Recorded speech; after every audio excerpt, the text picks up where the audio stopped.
All right, so thanks for joining us this afternoon. We are going to spend the next hour focusing in on literacy, social emotional learning, and global citizenship in your K-3 classroom and what that can look like. We have some lovely read alouds to anchor and launch really rich, thoughtful, competency-based discussions and activities for you to consider. If you got our pre-workshop email, you would have seen the Padlet with all the collection of resources you need for the workshop. So here's a screenshot of our Padlet. So the handouts, the Zoom link, and then the resources shared, the ministry resources, and then the videos as well. And if you've been at any of our previous Wednesday afternoon sessions this month, those resources are all at the bottom there, including now we've got links to the on-demand workshop recordings for the past the first few sessions in this series. So we've added that in as well. So our goals and objectives for this hour are sharing strategies, resources, and ideas for ways that you can incorporate social emotional learning and that focus on the core competencies, along with opportunities for local and global citizenship with K-3 literacy activities. So the very first thing we'll do is a check-in with you on your mood and see how you're feeling today, right now. This is an adapted version of the mood meter out of the Yale Center for Emotional Intelligence. And the 4 quadrants there you can see, we've got on the top right, high enjoyment and high energy. You see our little emojis there. The green zone, high enjoyment, low energy, so kind of more chill. That blue zone, low energy and low enjoyment, and then the red zone, high energy but low enjoyment. So we'll just check in with you. If you had to identify with what color zone of those 4 colors, where would you place yourself in your mood right now? Are you feeling kind of yellow, red, blue, or green? And if you want to say a word for a feeling word, you can too. A nice little check-in for us to do to start our time together. That helps Jen and I know how you're all feeling. We can try and do what we can to nurture and support the types of moods that you're experiencing. And another thing, we can do this with our students as well. And I wanted to share next an example. A Reggio teacher in Africa had her students help her make their own mood meter out of found materials and loose parts. So they identified the facial expressions. They put these all on pieces of cardboard you can see.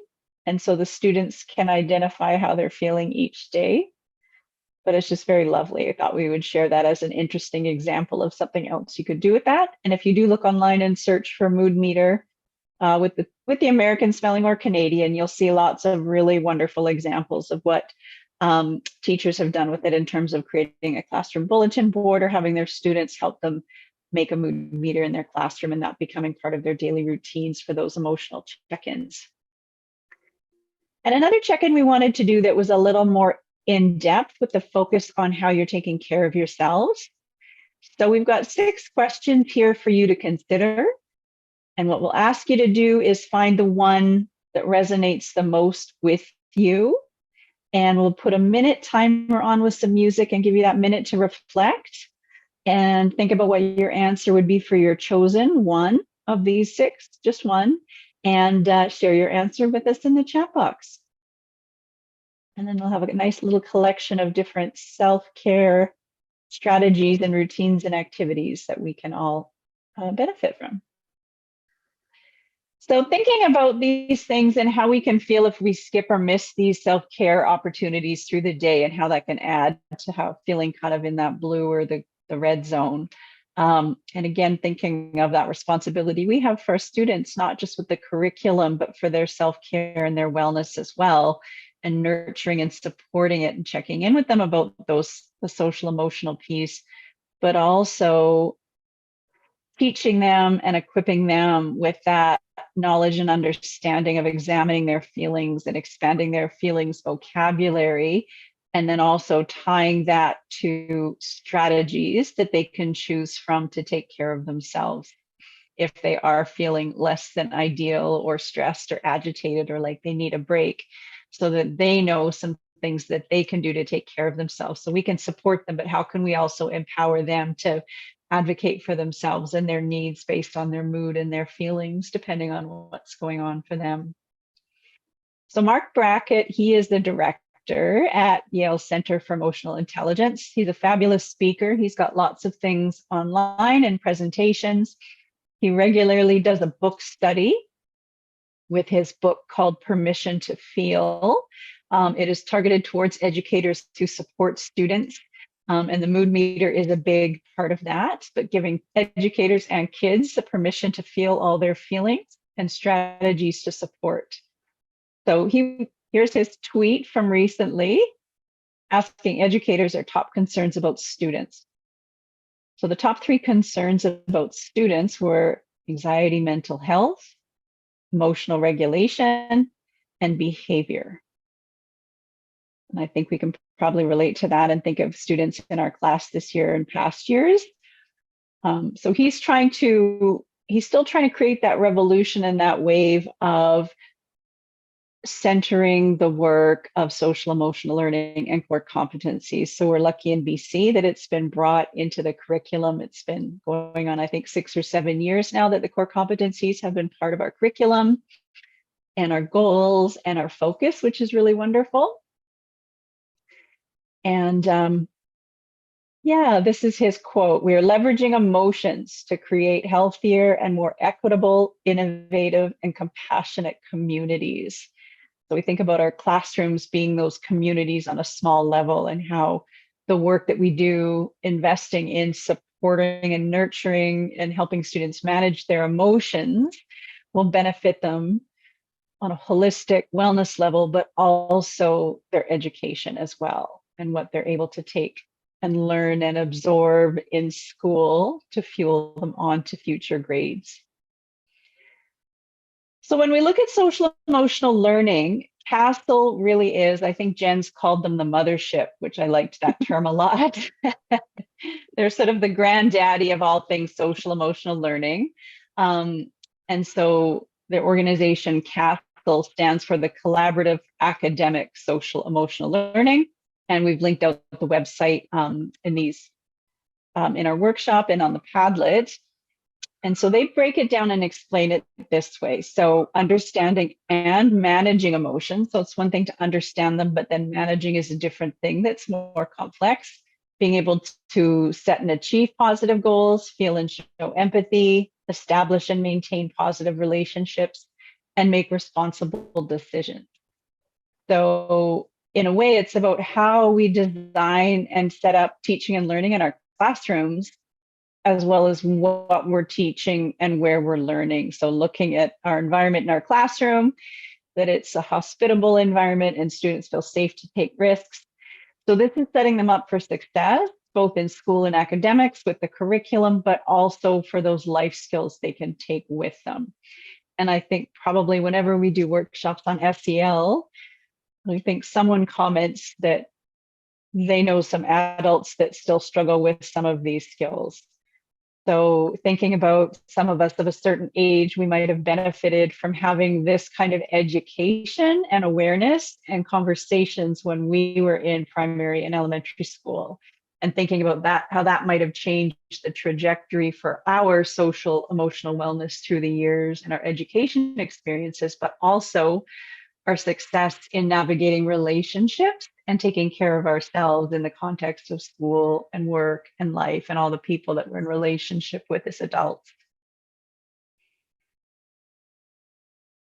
So CASEL, CASEL breaks down social emotional learning into these 5 elements. And it starts with ourselves internally. So that first one at the top there is self-awareness. So we can't regulate or manage something that we are not aware of. So we have to be aware of who we are. We have to understand our thoughts and our feelings. What are our stress points? What triggers us? What sets us, and what are those things that bring us comfort and soothe us that we can turn to in those times to regulate ourselves and feel better. Self-management, again, those tools for managing ourselves. And then social awareness, that's us starting to look outward. So having that empathy and understanding and awareness that other people might have different points of view, different experiences. They may look or sound or think differently than us. And that's what makes the world a beautiful place. But that getting along with other people and those relationship skills really are very important and powerful for a healthy society, a healthy classroom community. So communication, collaboration, problem solving, and standing up for each other. And then responsible decision making, complex thinking about making good choices, problem solving, analyzing solutions and options, and being able to make the right decision in the right time, however appropriate that is for whatever grade or age our students are. So thinking about those 5 quadrants, that is really what BC and the ministry grounded their work in when they designed the core competencies. And we'll get into that a little bit next. I just wanted to share a quote from a teacher talking about those 5 competencies that I just showed. She broke it down like this, that they really affect how kids engage in a learning community, how our students think about themselves as learners, and what they believe is possible going forward. So you think of that setting the stage for them to come in and be healthy and happy learners, excited and engaged and ready to take risks and believing in themselves and knowing anything's possible. And that's part of the responsibility and the gift that we have, that we can help support them in that by bringing in these conversations and these competencies to the work that we do, especially for us with POPEY. Our focus, of course, is always literacy. So we love to bring in stories, and we'll walk through some of those today. So BC, very largely based on Castle's work and those 5 aspects we just shared. And probably I think everybody's quite familiar with BC's core competencies now in those 3 broad categories. So we've got communication, and then within that, communicating and collaborating, thinking broken down into creative thinking, and then critical and reflective thinking, and then personal and social, sort of the meatiest one, positive personal and cultural identity, personal awareness and responsibility, and social awareness and responsibility. So this one here, really, that green zone is where a lot of that global citizenship comes into it, but also that requires the communication and the thinking skills as well. So they really all do bundle together. And when we look at the facets within each of them, you can see how it breaks down here. So these are a lot of skills and things that we probably have talked about for a long time, for as long as we've been teaching, but maybe this has helped to refine and sort and categorize things with a little bit more clarity.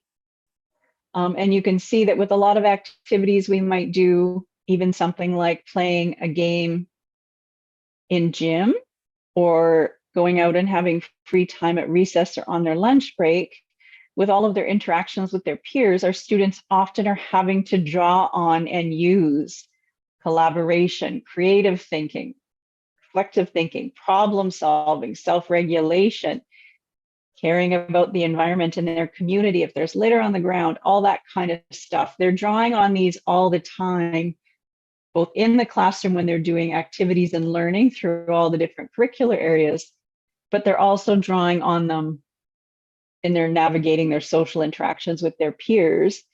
And so for us to talk about it really explicitly and make those connections for them to relate to, that everyone goes through that, everyone can have struggles and challenges with communication or problem solving or negotiation of conflict, and that we can work on it together to talk about tools. And so looking at ways that we can bring in storybooks and read alouds and mentor text to talk about social emotional learning and the core competencies, it's a really nice launching point for us.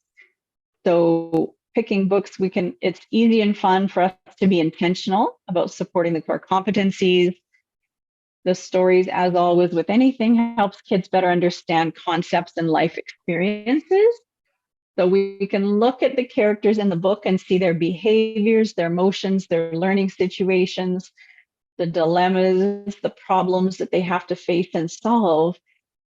And we can talk about all of these strategies and competencies with a little bit of distance because we can talk about the character in the book.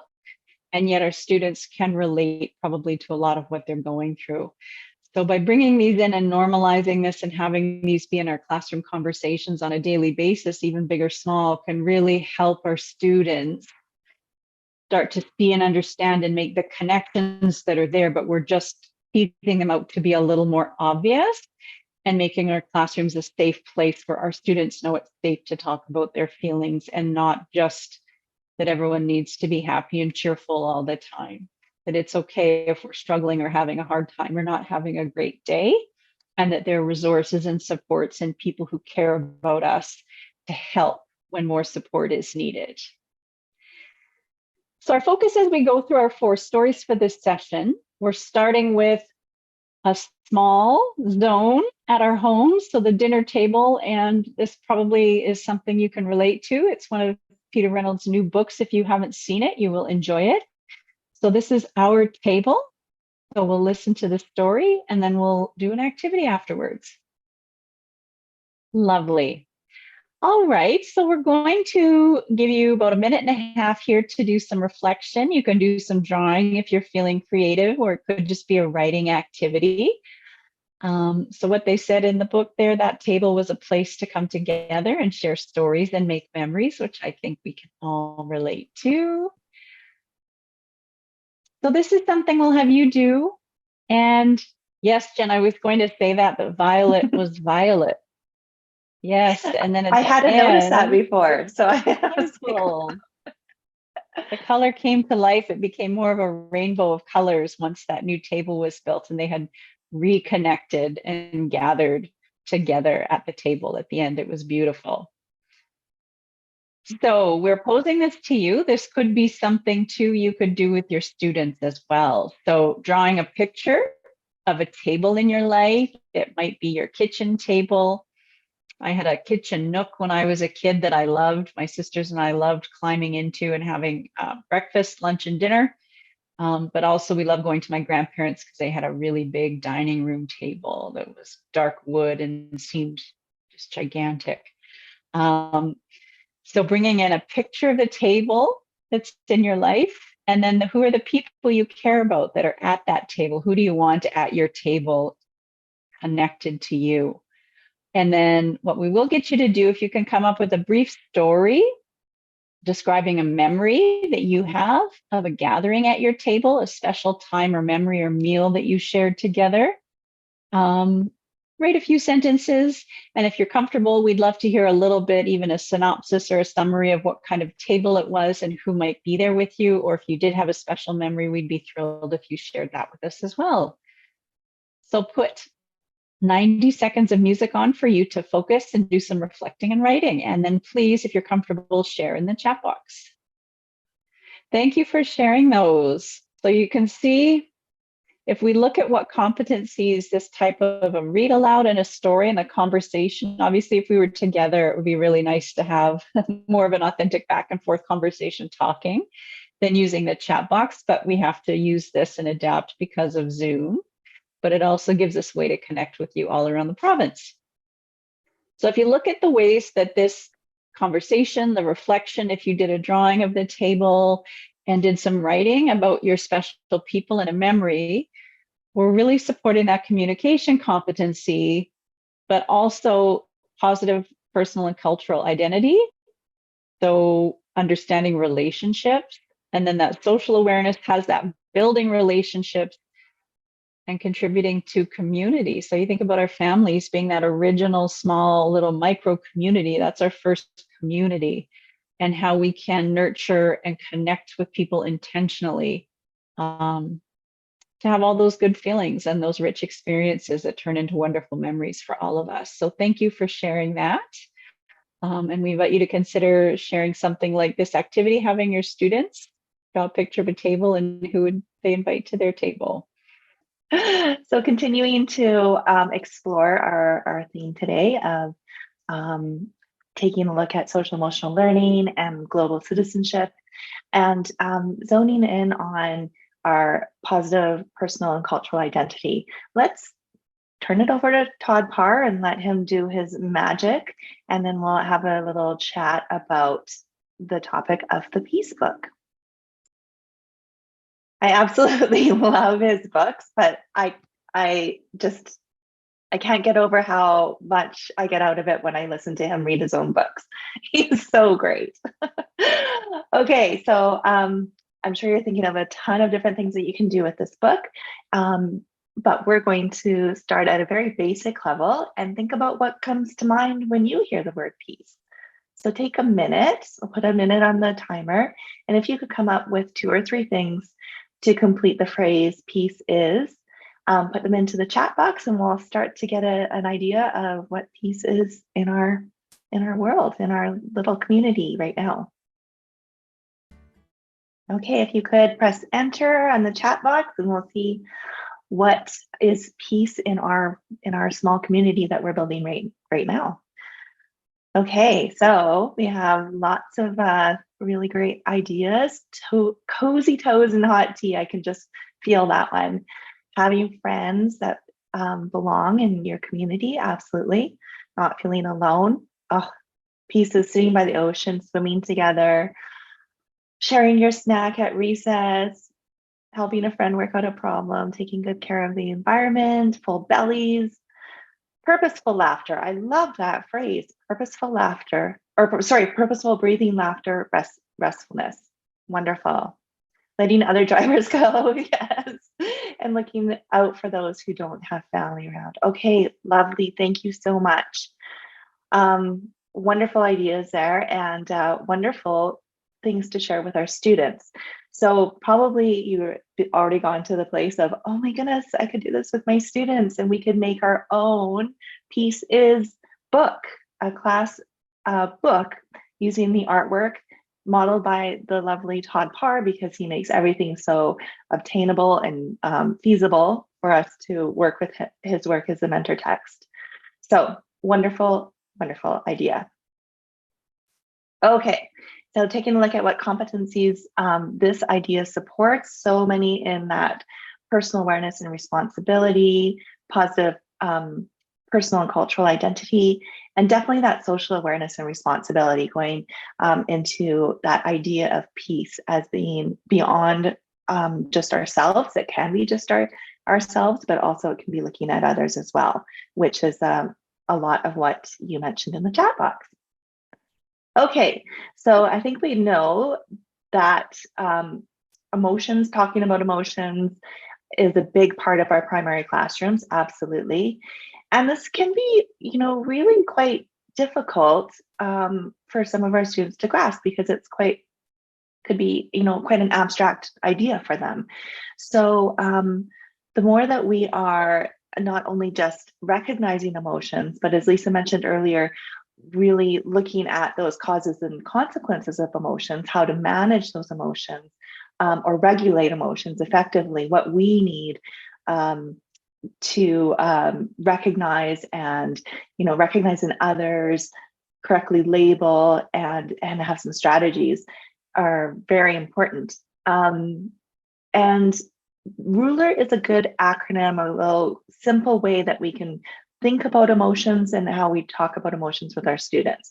So really recognizing, understanding, labeling, expressing, and regulating. So if that is a helpful tool for you moving forward with your students, there you go. We have a lovely book to share with you now. This is the 3rd book. Today's workshop is, as you can see, very heavy on these wonderful, wonderful books that we couldn't wait to share with you. So this is just a lovely book, talking a lot about going beyond ourselves and seeing what our little actions, our simple actions that we do can really impact others.